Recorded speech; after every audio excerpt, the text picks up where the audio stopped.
Lietuvas საგარეო საქმეთა მინისტრი კესტუტის ბუდრისი მიიჩნევს, რომ საქართველოში მიმდინარე პოლიტიკური კრიზისიდან გამოსავალი თავისუფალი და სამართლიანი არჩევნებია. რადიო თავისუფლებასთან ინტერვიუში მან თქვა, რომ იმ პირობებში, როცა ქვეყანაში დემოკრატიული სტანდარტები ირღვეოდა და სამოქალაქო თავისუფლებები იზღუდებოდა, დასავლეთს უფრო მკაფიო გზავნილები უნდა ჰქონოდა. ბუდრისი მიუთითებს, რომ არასამთავრობო ორგანიზაციების წინააღმდეგ მიღებული საკანონმდებლო ცვლილებები, არჩევნებში დაფიქსირებული დარღვევები და ხელისუფლების ქმედებები მომიტინგეების წინააღმდეგ საქართველოსა და ევროკავშირს შორის ურთიერთობას მნიშვნელოვნად აზიანებს. I think that we missed not once a chance to send a stronger message than. Ფიქრობ არაერთხელ გავუშვით შესაძლებლობა უფრო მძლავრი გზავნილი გაგვიგზავნა საქართველოს ხელისუფლებისთვის მის მიერ არჩეული გზის გამო. ეს შეეხება კანონებს, რომლებითაც არასამთავრობო ორგანიზაციების სტატუსი რეგულირდება. სხვადასხვა ორგანიზაციების ანგარიში ვიხილეთ საარჩევნო დარღვევები. Ფიქრობ ეს იყო განსაკუთრებული დრო, როდესაც ჩვენ უფრო ძლიერი გზავნილები უნდა გქონოდა, მათ შორის სანქციებით. ჩვენ ნახეთ ხელისუფლების ქმედებები მომიტინგეების წინააღმდეგ. ეს იყო ყველა წითელი ხაზის გადაკვეთა. ცხადი იყო, რომ გაგრძელდებოდა დაღმასვლა. კიდევ უფრო შეიზღუდებოდა დემოკრატიული თავისუფლებები, რაც შეზღუდავდა ევროკავშირის საქართველოს თანამშრომლობის სივრცეს. საქართველოს არჩევანი იყო აერჩია ევროპა, როგორც მომავალში ყოფნის ადგილი, ყველა ღირებულების გათვალისწინებით. ვიცით, რომ საქართველოს ხალხის 80% მხარს უჭერს ევროპულ მომავალს და საქართველოს გადასაწყვეტია დაუბრუნდეს ევროპულ გზას. ამ ვითარებიდან გამოსვლის გზა სამართლიანი არჩევნების ორგანიზება და იმ ვითარებასთან დაბრუნებაა, სადაც ვიყავით. როგორც ოპოზიციაში ამბობენ, ბუდრისის განცხადება დასავლეთის მხრიდან ქართველი ხალხის მხარდაჭერის კიდევ ერთი მნიშვნელოვანი მაგალითია. Lietuvas საგარეო საქმეთა მინისტრის მსგავსად ისინიც მიიჩნევენ, რომ პოლიტიკური კრიზისიდან გამოსვლის გზა ახალი სამართლიანი საპარლამენტო არჩევნებია.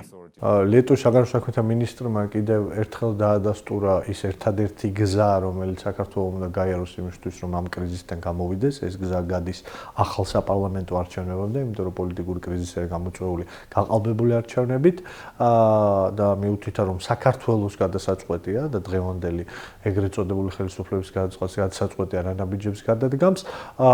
კობახიძე, რომელიც დღესაც გამოდის და იმეორებს, რომ თურმე არ ესმის, როდესაც ეკითხება ევროპელ ლიდერებს რა უნდა გააკეთოს, იქიდან პასუხს ვერ მიღებს. მე მგონი აი ეს ერთ-ერთი მაგალითია, რომ ეს პასუხი არსებობს და პასუხი არის ახალი არჩევნების ჩატარება და საქართველოს დაბრუნება დემოკრატიის გზაზე. ამიტომ საქართველოს პრემიერ-მინისტრად წოდებულმა უნდა შეწყვეტოს საქართველოს მოსახლეობის მოტყუება, პროპაგანდისტულად ხელის ჩამორთმევის გასაღება, როგორც რაღაცა პოლიტიკური შეთანხმების მოპოვება, არავითარ შეთანხმებაზე კობახიძესთან და ქართულ ოცნებასთან არ წავა. დანიშნოს ქართულმა ოცნებამ, ხო არიან ჯანზე, ხო არიან შესაბამის კონდიციაში. კი ბატონო, დანიშნონ არჩევნები. პოლიტიკური კრიზისია ამ ქვეყანაში და ამის არაღიარება არის წარმოუდგენელი. ქართული ოცნება თვლის, რომ ერთპარტიული პარლამენტი სახელმწიფოს, რომელთაც აქვს პრეტენზია, რომ ევროპული ცივილიზაციის ნაწილია, კრიზისით არ არის გამოწვეული. არ უნდა დავივიწყოთ რა ჩვენი წარსული.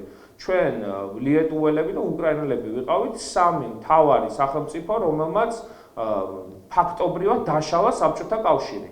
ამ სამ სახელმწიფოში იყო ყველაზე დიდი გამოსვლები, ყველაზე ძლიერი ეროვნული მოძრაობები და როდესაც ხედავენ საქართველოში არსებულ ვითარებას, როდესაც იციან ამ ქვეყნის დემოკრატიული მისწრაფების შესახებ, როდესაც იციან, რომ ქვეყნის უმრავლესობა არის ევროპული კავშირის წევრობის ჭკუაზე, გეხმარებიან, რომ შესაბამისი განცხადება მათ მხრიდანაც იყოს გაკეთებული და თავი არ იძრო მიტოვებულად. იმიტომ რომ როდესაც ევროპელი და ამერიკელი არ აკეთებს შენზე განცხადებას აკეთებს მხოლოდ რუსი. ქართული ოცნების პრემიერ-მინისტრი ირაკლი კობახიძე ამბობს, რომ Lietuvas საგარეო საქმეთა სამინისტრო არ არსებობს და ის Deep State-ის ქვედანაყოფია. დედაქალაქის მერი კახა კალაძე კი ბუდრისის განცხადებას ქვეყნის შიდა საქმეებში ჩარევა დაფასებს. საქართველოს ხელისუფლება, რომელიც ჩვენი ქვეყნის მოსახლეობის უმრავლესობის მიერ არის არჩეული, რა კანონებს მიიღებს, ეს არავის საქმე არაა, არც ევროპის ზოგიერთი წარმომადგენლის და რაც არ უნდა თანამდებობის პირი იყოს ვიღაც. არანაირი უფლება არ აქვს მათ, რომ ჩაერინონ ქვეყნის შიდა პოლიტიკურ პროცესებში.